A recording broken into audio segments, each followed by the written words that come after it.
या बातमीपत्राला आता सुरुवात करूयात। अहमदनगर दक्षिण लोकसभा मतदारसंघात सुजय विखेंना पराभूत करून विजयी झालेले नवनिर्वाचित खासदार निलेश लंके वादाच्या भोवऱ्यात अडकलेले आहेत। नुकताच लंकेंनी पुण्यातील कुख्यात गुंड गजा मारणेची भेट घेतली। लंकेंना गुंडाची भेट घेण्याची वेळ का आली अशी राजकीय वर्तुळात आता चर्चा सुरू झालेली आहे। पाहूया।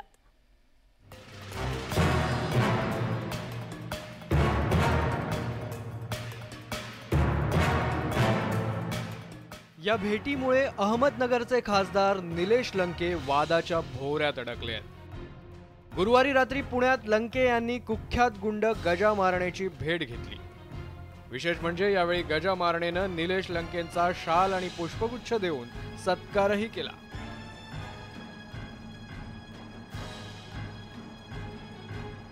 पण हीच भेट आता निलेश लंकेंसाठी अडचणीची ठरण्याची शक्यता आहे।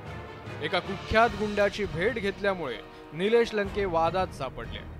महायुतीच्या नेत्यांनी लंके मारणे भेटीवरून शरद पवारांच्या पक्षावर टीकेची झोड उठवली आहे। पण कोणाला भेटतो, कोणाच्या हस्ते सत्कार स्वीकारतो याचं भान लोकप्रतिनिधीला पाहिजे। शेवटी वळणाचं पाणी वळणावर जातं आणि अहिल्यानगरच्या खासदारांचा इतिहास असाच आहे। पारनेर तालुक्यातील दहशत, गुंडागर्दी या जोरावर त्यांचे राजकारण चालते। गजानन उर्फ गजा मारणे हा पुण्यातील कुख्यात गुंड आहे, ज्याच्यावर खुनाचा प्रयत्न अशा गंभीर गुन्ह्यांची नोंद आहे। पुणे जिल्ह्यातील कुख्यात मारणे टोळीचा तो म्होरक्या आहे। मुळशी तालुक्यातील रहिवासी असलेला गजा मारणे याच्यावर मोक्कांतर्गत कारवाई करण्यात आली होती। दोघांच्या खून प्रकरणात गजा मारणेला अटकही झाली। तसंच त्या प्रकरणात त्यानं 3 वर्ष तुरुंगवास भोगलाय। गजा मारणेला एमपीडीए कायद्यांतर्गत वर्षभरासाठी स्थानबद्ध करण्यात आलं होतं। त्यानंतर 2022 साली गजा मारणेची नवी मुंबईच्या तळोजा तुरुंगातून सुटका झाली आणि त्यानंतर त्याच्या हस्तकांनी मुंबई ते पुणे महामार्गावर रॅली काढली होती। त्यावेळी चहूबाजूने टीका झाल्यानंतर पोलिसांनी गजा मारणेवर कारवाईचा बडगा उगारला होता।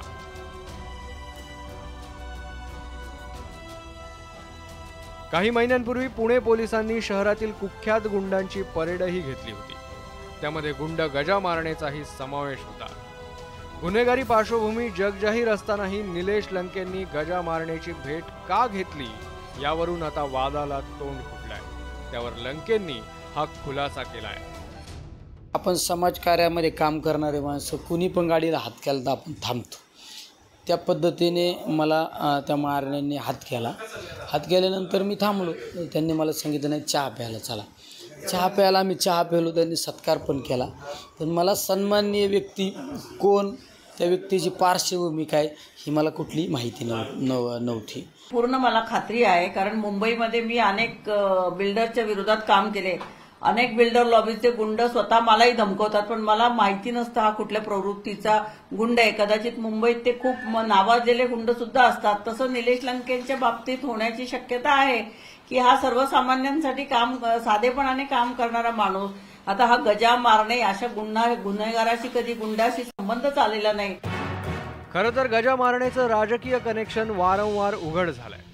जानेवारी महिन्यात उपमुख्यमंत्री अजित पवारांचे पुत्र पार्थ पवार यांनी गुंड गजा मारणेची भेट घेतली होती।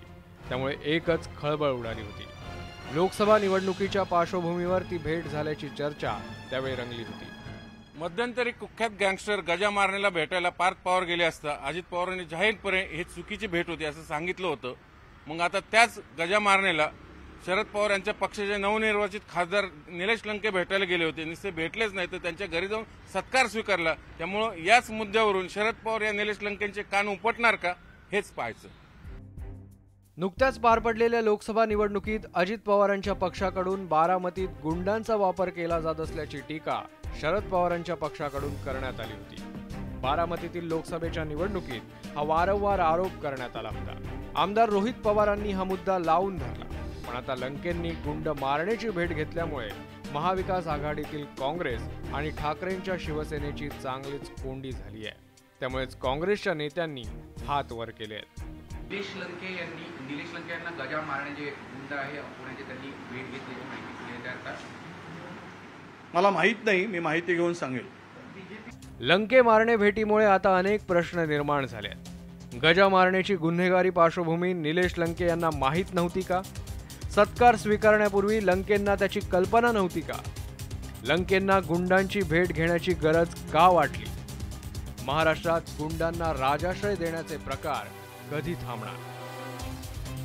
खरं तर अहमदनगर लोकसभा निवडणुकीत सुजय विखेंना पराभूत करून निलेश लंके जायंट किलर ठरले.